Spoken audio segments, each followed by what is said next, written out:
y'all, today is a fun one. We are trying the splattering technique. How fun is that? Let me show you all the ways that you can splatter in watercolor right now. Let's go. So I've got my Canson XL paper here, and don't worry, none of this requires fancy paper. Even printer paper will work just fine. And I'm just mixing up some watercolor. You need a good amount of paint because you want it to be very wet and pigment rich for the best splatter. So let's start with how to actually hold the brush. I'm holding it at an angle and it's not too tight. Think relaxed grip. And then I'm going to tap near the ferrule with one finger and you'll see a very soft splatter appear. But if you're new to this, you'll probably have a little bit more success by tapping one brush against another. You can play around with this, but you're just going to load up one brush and gently hit it against a second dry brush underneath. Or you can turn it around and just use the handle of the brush like this. And you can splatter up close for dense marks or hold your brush a little higher for more unpredictable scattered look. There's no perfect, it's loose, expressive, it's really fun no matter what way you do it. But just play around with this because you're always going to get something different. And you can also play with different colors, so you don't have to just limit yourself to one color, of course. Next, we're going to do a really fun method. We're just going to flick our brush like a magic wand. Just give it a gentle swoosh. The splatter makes it almost like curvy S's, kind of like little snake marks. It's actually pretty therapeutic. Next, we are flicking the bristles with your finger. I'm just using my pointer finger, snap the bristles forward, and it's messy, but that's part of the fun. It gives you great energy in your splatter. I'm switching to a flat dense brush now, so when I load this up and flick it, I get this really fine mist, almost like a spray, and it's perfect for creating atmosphere or subtle texture. I really like this one a lot. I love using it for snow, which I will show you further along in the video. Next up we have the toothbrush, of course, the classic toothbrush splatter. So we're just going to load it up with paint and we're going to hold the bristles down close to the page. So I'm just dragging my index finger downwards across the bristles, and you can always adjust the angle for different results. So straight down just gives you more of a finer control, but you can twist it, turn it, make the brush get misty. This one's just always fun to play with as well. There's no right or wrong, so try to remember that. But you can see there's just a little bit more control when I hold it straight. And you can hit the paper if you want, if you really feel like it. You can create splatter in so many ways. Next, we'll do some wet into wet splatter. So this is really fun. We're going to pre-wet the page and then we're going to splatter into it. And then you can see how all those colors are going to disperse and blend together into these really gorgeous soft shapes. This one is great for creating dreamy organic backgrounds. If you want some like out of focus sort of backgrounds, this is a great way to do that. But you kind of just drop that paint in there and let it bloom out and blend into each other, and it's just so fun to watch. Next, I'm going to do another wet into wet. So we've got a dropper. I'm using some acrylic ink here, but you can use any watercolor mixed with water. You can use watercolor ink and use just a clear dropper, a plain dropper. You don't have to do this exact one, but I just wanted to show you the technique. So we're just splattering right into that water, and you can see how cool that looks. It creates these really bold, juicy blooms, and you can layer these also with other different types of splatter. So I'm just tapping some watercolor into this using the brush technique, and it's a really fun way to create those really big, juicy blooms by using a dropper tool. But yeah, you can also mist the paper first with a spray bottle and then drop color in. So move the page around, watch the colors dance and settle in all their unexpected ways. Alright, this one is one of my favorites. So we're going to blow splatter with a straw. So we're just going to drop in some wet paint, just these little drops here, and then we're going to use the straw to blow in different directions. And it's kind of cool because you can do like fireworks, you could do tree branches depending on how you do it. Just mixing in different colors. So here I have some red and yellow, and then I'm just blowing that with the straw. It looks so cool. And we're just going to do a few more because why not? So I've got some blue, some purple, and we're just going to keep blowing them in all different directions. This is just a really real fun way to create spontaneous texture and movement. So wild. I love it. Look at all that movement.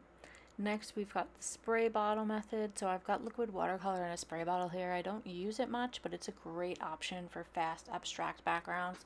Just spray across the paper for that textured look. And this one has some glitter in it or some metallic, so why not? Let's play with that. Next up, we have a palette knife. I'm using a metal one. You can use a plastic one. Don't use a sharp one though. So we're just gonna pick up some really wet paint and put it on the tip of that. And we're gonna flick it just like we did with the brush, but you're gonna see it's a little bit different.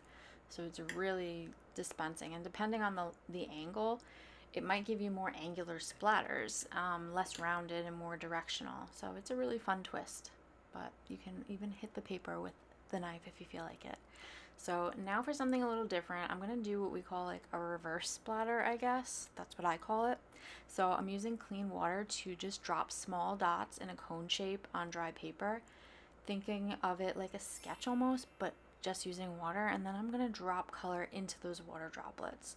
So you don't know exactly how it will dry, but that is the fun and the magic of it. So I'm just gonna go around, and some spots I'm using one color, other I'm mixing two, and then once I've got my shape down, then I'm lightly painting in the stem, and then I'll do a few leaves, and it looks like it's turning into a larkspur or like a lilac looking bloom. And then I'm just going to also add in some stems, but I want to go in with a clean brush, and I'm going to just sort of soften some of these dots out and just kind of dab them on there so it's a little softer, not as harsh looking, I guess is the word, and just fill it in a bit. And then I'm going to do some splatter. And then once I've got my shape, I'm just going to let it dry and we'll move on. And once it's dry, you're going to really see how pretty these blends are, how they blend together in the water droplets. It's magical. So now let's talk about adding splatter to a finished piece. So here's one of my flower paintings from the alcohol ink video. If you haven't seen it, I will link it here. I'm adding just gentle splatter right over the flowers to create some atmosphere and motion. Same with this coneflower painting. I also did a tutorial on this, which I will link, but a little splatter gives so much energy and it just makes that painting feel more alive.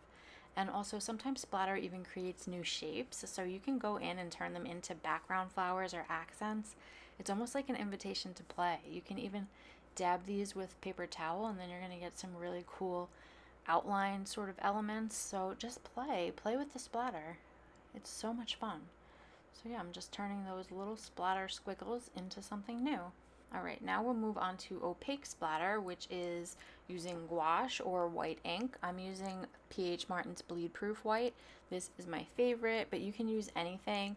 Holbein makes a really good acrylic gouache that's super, super opaque. But this stuff, this is a little bit thick, so you've got to always make sure you mix this up. And if I were to splatter with it as is, it's not going to really splatter. It's too thick, so I'm mixing it with a little bit of water. Probably could have used less water, but you just want to get a splatterable consistency. And you can see I'm just doing that tapping, very light tapping, and I'm getting some really cool looking stars because this star looks like a galaxy. So I'm getting little stars inside of my star. And I'm not really worried about the white on the paper in the background, but because it's white. But if you are concerned or you're trying to block it off, you can just use a piece of paper towel, or you can even use masking fluid. So, and you can go all the way around that. Depends on what shape you have. This one's a little bit difficult. But now I'm going to use some bright pink gouache, and this stuff's really opaque. This is Opera Rose by Winsor & Newton, and I'm just going to make that into the splatterable consistency again. And we are putting that right on top just so you can see how you can really layer splatters and just how cool it is. But you can definitely see the little pink dots around this, which I don't care about in this particular instant, but yeah. So next we're going to move on to adding some flowers to this landscape. So I have this little bare area here of grass. Look at my hands, they are covered in splatter. But I'm just going to mask out the mountains with some paper towel, and I will use some pink gouache to splatter into that grassy area. And then I'm going to also mix up a yellow gouache and do the same thing. So I really want to go in there and get a lot of yellow in there. So I'm removing that very gently, and those little dots become wildflowers. So it's the easiest way to fill empty space. Now we're going to go in and do some snow effect. So I already started this winter scene, but I'm going to add more white ink splatter to the foreground. We'll give it that fresh snowfall effect. Just make sure again to cover the areas you're happy with before you splatter again. And remember, any of the splatter techniques can be used for the stars, snows, petals, mist, anything. So I'm just going to tap this with my brush here and do that effect. And I made a mistake, which is totally fine. You can lift that up with some paper towel, just like that. And you can, as long as you're fast enough, you can fix any mistake. So let's use a dense brush, and we're going to get like this very fine, misty snow. And then why not layer another effect? So same thing with the brush, but I'm going to hit it on the top of this brush so that I get some real dense snowflakes. And you can even mask the top of the mountain if you want like a fresh mountaintop snow. So I'm just going to use some paper towel and mask it and see what happens. So I'm just going to use that same technique to give that fresh snowfall, but I don't want it to be too crazy. That might be crazy, but it's not really. You can always go in with the paper towel, lift. And then look at this, so beautiful. Our reverse splatter flower is dry now, and you can see how all these colors merged in such a beautiful way. So I'm just gonna go back in with some more splatter, and I'm gonna cover up the leaves so I mask them out and I don't get any of the purple and pink on there. And I'm gonna go in with that real bright pink gouache, like more of an opaque color, obviously, and I'm just gonna go over that and splatter with that.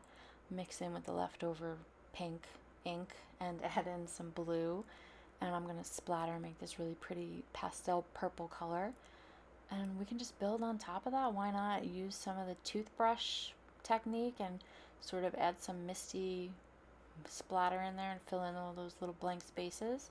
You can see how pretty that is. It gives this almost atmospheric look, and I'm adding in some pink, and of course I could wait for that to dry, but this is just for the sake of the tutorial. I'm just going to go in and use some green on just the leaves and mask out that flower. But look how pretty. And now I'm just going to go in with my cleanish brush, and I'm just going to dab again just to sort of fill in those empty spots and create that really soft blended look, very atmospheric. But that's it. That is a full guide to watercolor splatter. It's everything that I know about watercolor splatter. So now you know. So whether you're using it for bold backgrounds, dreamy blooms, finishing touches, or those tiny starry details, splatter is one of the most expressive tools that you can use in your watercolor toolkit. So let yourself get messy. You will definitely get messy, and just see where it takes you. I would love for you to leave a comment below and let me know which splatter method that you're most excited to try, or which is already your favorite that you use. If you enjoyed this video, make sure that you're subscribed, because tomorrow's video is all about stippling, another fun way to create texture and detail in your watercolor paintings, but with way more control than splatter. You definitely don't want to miss it. Thanks so much for painting with me today, and I will see you back here tomorrow.